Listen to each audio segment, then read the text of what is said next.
the last slide, and then I'll give over to Dan, is the collaborative and strategic leadership is really about that we see that the political and environmental conditions are shifting quite rapidly. So being able to reassess where we're at and re-strategize is really key. And through this, we want to focus on leadership development through facilitation and collaborative and strategic leadership. And this was in a large degree also seeded by Dan in a conversation we had in May this year.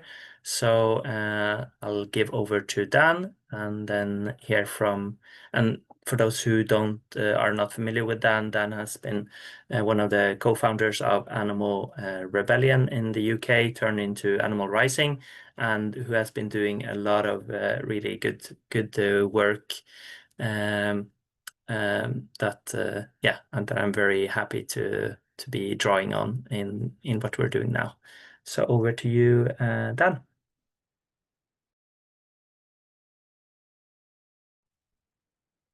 Everyone, and thank you, Jesper. Yeah, just maybe a couple more words just to introduce myself. So, yeah, I'm Dan. Animal Rebellion going on to Animal Rising was, I guess, a project that was born out of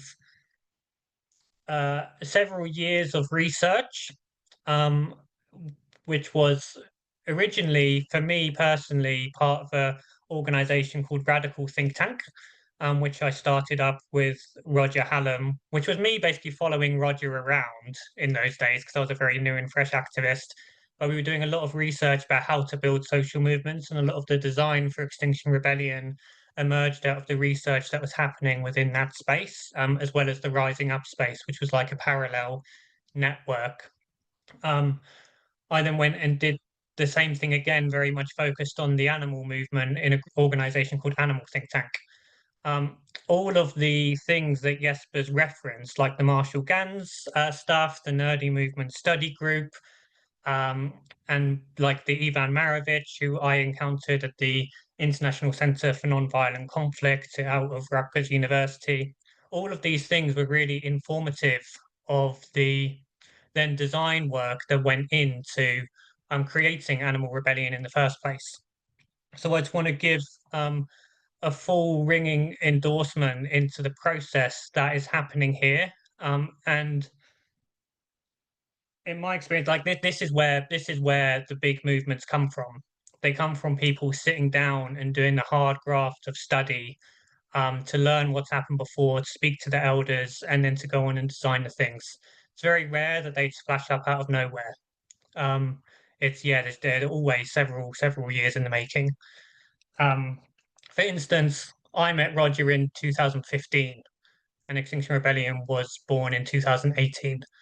Um, so there's always a long run up to these things. So just yeah, Resilient Uprising, awesome. I love them. Thank you for doing what you do. And just as well, I'll say that the project of elevating people into becoming leaders, I think is so critical. Jesper's right, it's been missed by our movements, the real high-level leadership development. It's often happened through practice of people joining core teams and then working alongside people, and the learnings happened that way, and through mentorship and just like close collaboration. But to have something really systematized, I think is really, really important as well. And the effective long-term movements built this infrastructure.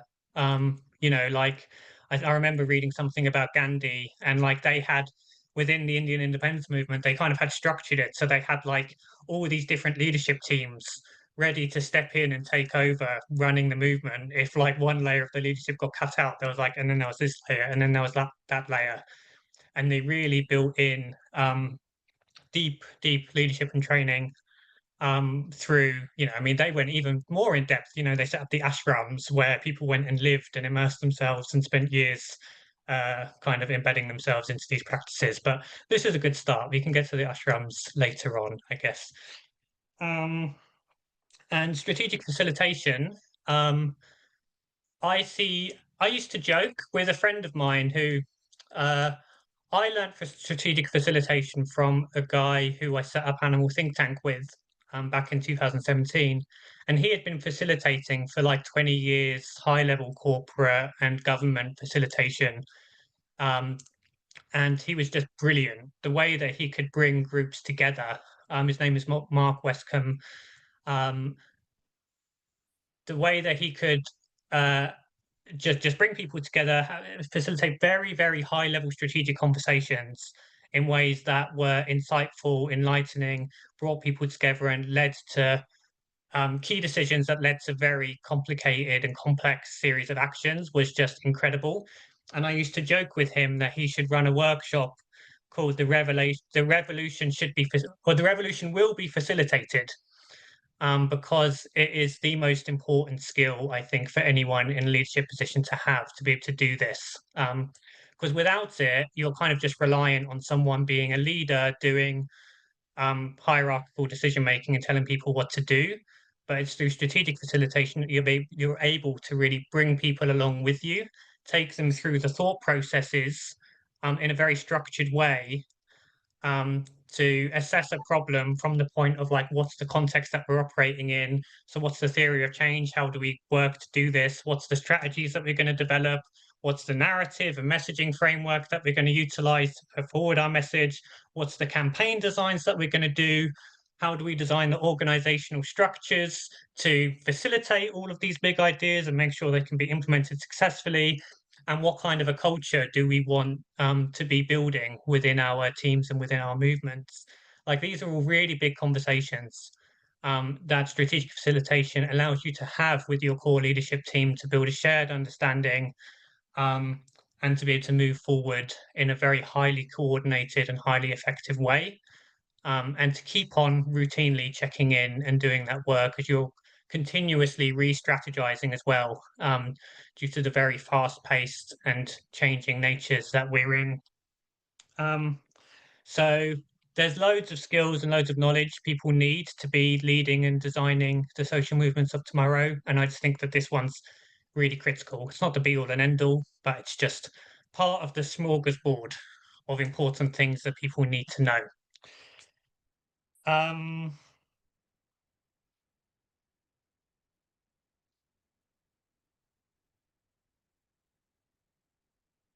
and I kind of covered a lot of what I was going to say in that. I surprised myself. Um, yeah, so I think that the practice of strategic facilitation, it's not only in being able to bring people along with you, but it's also, it provides you the tools and skills to really think through these problems. So I think what's really useful is the like never-ending series of frameworks that are available to assess the problems that we're trying to face. So for me, I use the processes when I'm individually sitting down and strategizing and designing projects. Um, like for instance, like a few years ago, I designed the plant-based universities campaign, which is calling for plant-based transition in universities and it's kind of now set up across Europe. And so I designed that just pen to paper and wrote it down, but I went through those same processes personally, as at times when I've taken groups through processes. Like in the Animal Rebellion 2022, we kind of relaunched after COVID with our we aimed to stop the supply of dairy.